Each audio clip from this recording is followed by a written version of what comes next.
su línea editorial, si recordáis los más veteranos, fue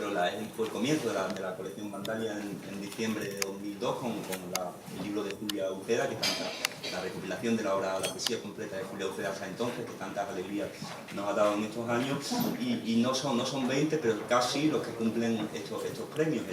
Pues no se crearon en el mismo año, sino que fue en 2003 se creó el Manuel Alvar y en 2004 el Antonio Domínguez Ortiz, o sea que muy pronto habrá 20 años también de la convocatoria de ambos premios, que como sabéis llevan el nombre de dos grandes estudiosos que fueron patronos de la Concepción Manuel Lara,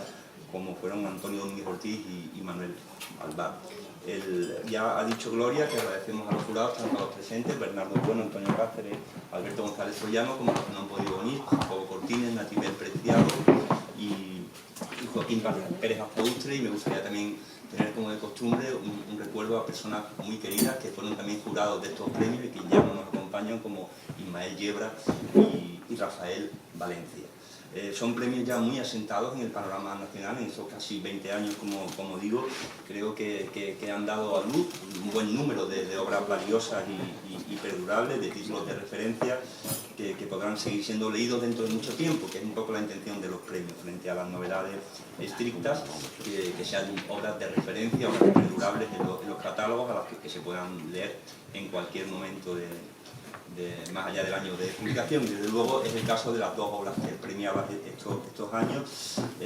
Comentaré muy brevemente ambas antes de darles a ellos la palabra, que son las que la van a introducir y luego ya conversáis con ellos. Empezaré por el premio más veterano, el Alvar, de José Javier León, el bolero El vicio de quererte, una brevísima pincelada que las tendí de todas formas en las notas del dossier sobre su trabajo, el profesor de Lengua y Literatura Española, y el libro sobre la enseñanza del español para extranjeros, y también una trilogía muy valiosa sobre la redacción de Lorca y el flamenco, El duende, hallazgo y cliché, la edición crítica, la primera edición crítica de la célebre conferencia de Lorca, Juego y Teoría del Duende, La sangre derramada, sobre la influencia de la tauromaquia de Ignacio Sánchez Mejías en la obra de Lorca, y por ejemplo, por citar un título más, un libro, el más reciente de ellos, Burlas Liberas del 22, que ha aparecido este mismo año, sobre el célebre concurso de cante jondo de Granada, que fue un hito muy importante en la historia del flamenco y al que José Javier le ha dedicado un estudio absolutamente imprescindible. Ese trabajo anterior al que me he referido es muy valioso. Yo de esta obra, por no extenderme,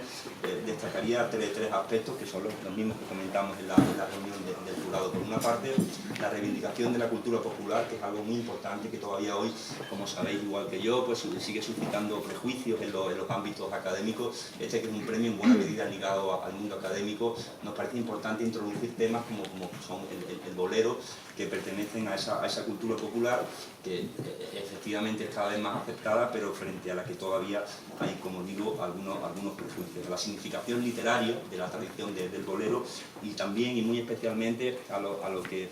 ha contribuido a lo que podríamos llamar el imaginario sentimental. En ese sentido, lo comentábamos en la reunión del jurado, es un libro en cierto modo comparable, aunque sea otra cosa, a aquel célebre que hizo Manolo Vázquez Montalbán sobre la copla, o incluso remontándonos más atrás, un autor que Alberto conoce muy bien, al trabajo de nuestro cansino Asens. Se trata de tomar una canción, en este caso, que también es su vertiente literaria, como explica muy bien José Javier,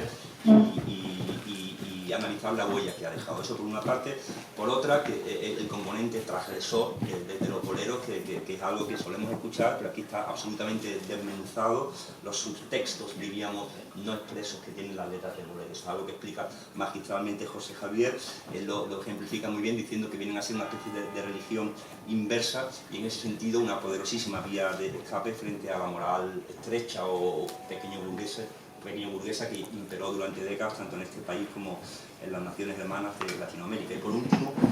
me gustaría resaltar también la escritura brillante, ingeniosa y no meramente enunciativa de José Javier, que esto es algo que normalmente en los trabajos sesudos, por así decirlo, suele ser una escritura, en fin, muy correcta, pero que nos da pocas alegrías en ese sentido, y tanto en este trabajo como en los suyos anteriores creo que es un valor añadido siempre de sus estudios, esa prosa chispeante y graciosa que tiene.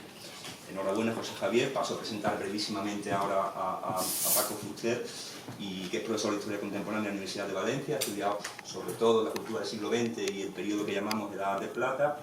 en particular Baroja, sobre el que tiene 2 libros recientes, y próximamente, según me decía, Azorín, también estaba trabajando en Azorín. Y bueno, conocemos sobre todo los devotos de Camba muy bien algunos de sus trabajos, porque ha hecho nada menos que 4 selecciones antológicas del periodista gallego y 4 ediciones críticas,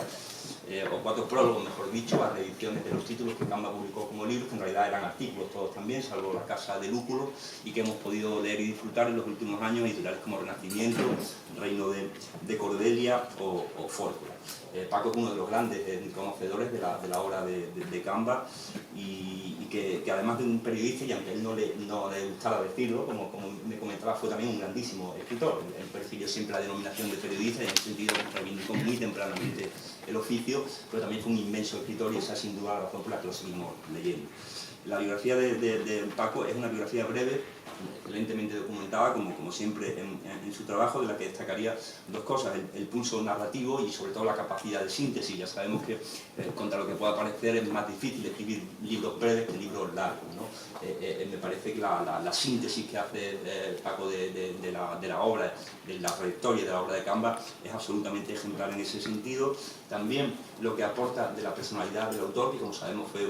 aunque muy celebérrimo, diríamos, en su tiempo, era una de las hombres de letras más famosos de España